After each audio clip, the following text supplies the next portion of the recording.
Hey guys, what's up? It's me, Diet, and welcome back to my channel.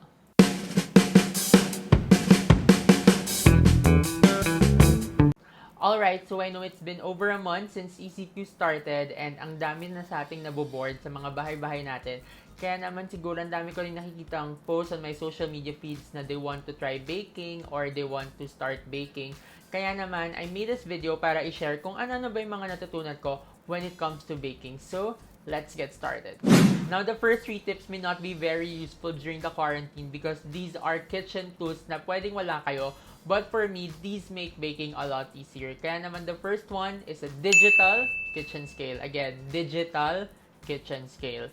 Ako personally, mas gusto kong gumagamit ng kitchen scale kaysa sa mga measuring cups, especially when it comes to dry ingredients or soft ingredients like butter or cream cheese, simply because mas malinis siyang gamitin.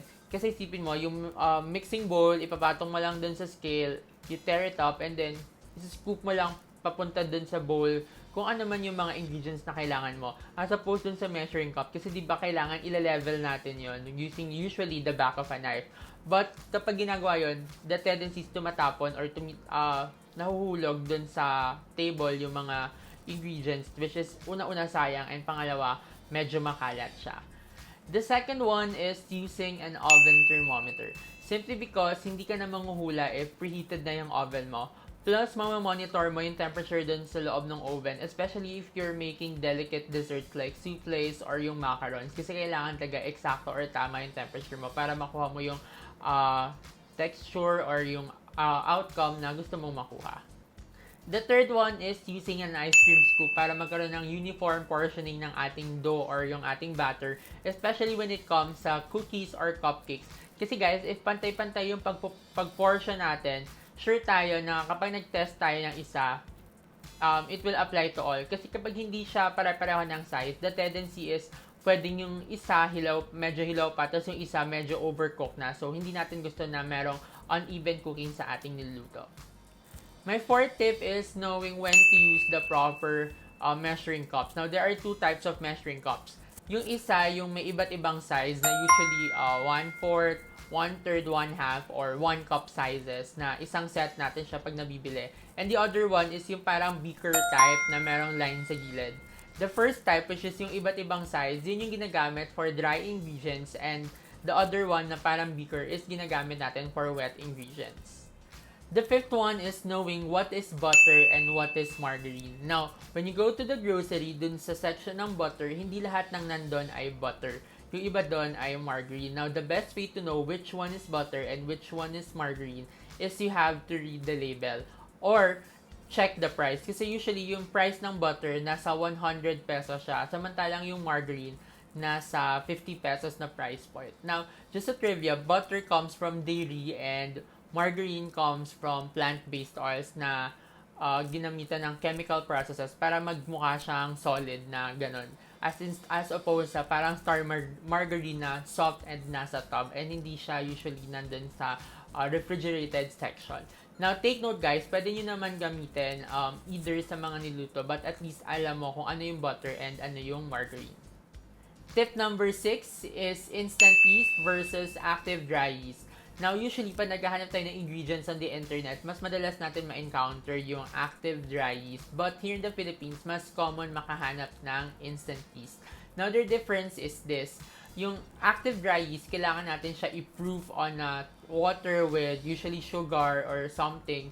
And yung water, kailangan hindi siya super init or hindi rin siya malamig na malamig para mag-proof yung yeast or mag-activate yung yeast. Unlike sa instant yeast, which is from the word itself, instant, hindi mo siya kailangan i-proof. Ihahalo mo na lang siya with your flour and it's good to go. Now, take note lang na although yung pag ginamit natin yung instant yeast, same measurements lang din sa active dry yeast, but since si active dry yeast, pinuproof natin siya sa water or sa isang liquid, baka kulangin ng liquid yung dough na ginagawa mo. So, compensate na lang para doon. Next is using appearance as your basis sa decision making as opposed sa time. Based on my experience sa oven na ginagamit ko, hindi nasusunod yung time na nandun sa recipe. So, for example, nakalagay doon is to bake it at 30 minutes. Pagdating ng 30 minutes, undercooked pa siya. But, ayoko rin kasi siyang i-risk na ma-overcook. So, ang ginagawa ko, I check on it pagdating ng, let's say, 30 or, I check on it when it comes ng 28 minutes or 25 minutes and then periodically after that para sure ako na kung ano yung texture or kung ano yung pagkakaluto na gusto ko, yun talaga yung ma-achieve ko. Hindi over, hindi under. And also, another experience kasi is kapag nagle-leaven ako ng dough or nagpapa-rice ako ng dough, kung nakalagay sa recipe is you will let it rise for 1 hour. Minsan 30 minutes pa lang, nag-double na yung volume ng dough. So, nag-move on na ako sa next step pagdating doon. And I think one reason for that is mas mainit dito sa Pilipinas as compared sa US or Canada or Europe kung saan mas majority nung nakukuha nating recipes sa internet when it comes to baking is doon nang gagaling. So, mas mabilis nag-rise yung mga dough natin dito. So, yun. I'll just check on its appearance bago kayo mag-move on sa next step. Kasi usually naman sa mga recipe, nakalagay doon or nakadescribe kung ano yung appearance or ano yung texture or ano yung, let's say, consistency na kailangan nating ma-achieve based dun sa recipe.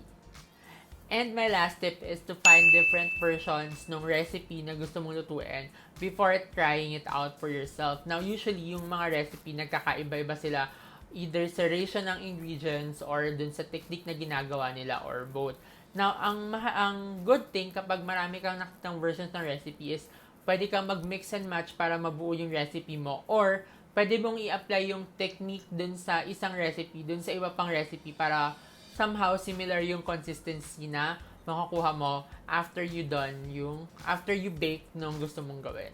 And there you go guys. I hope may natutunan kayo dun sa mga tips na shinare ko and mai-apply nyo sila kapag kayo naman yung mag-bake.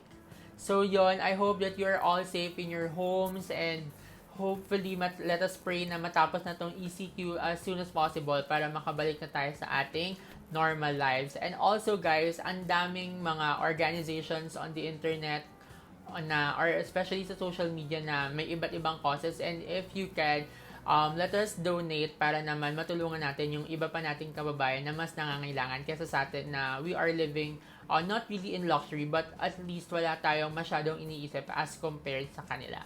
So yun guys, the vlog has to end right here. Thank you guys for watching. If you like this video, give it a thumbs up and don't forget to subscribe.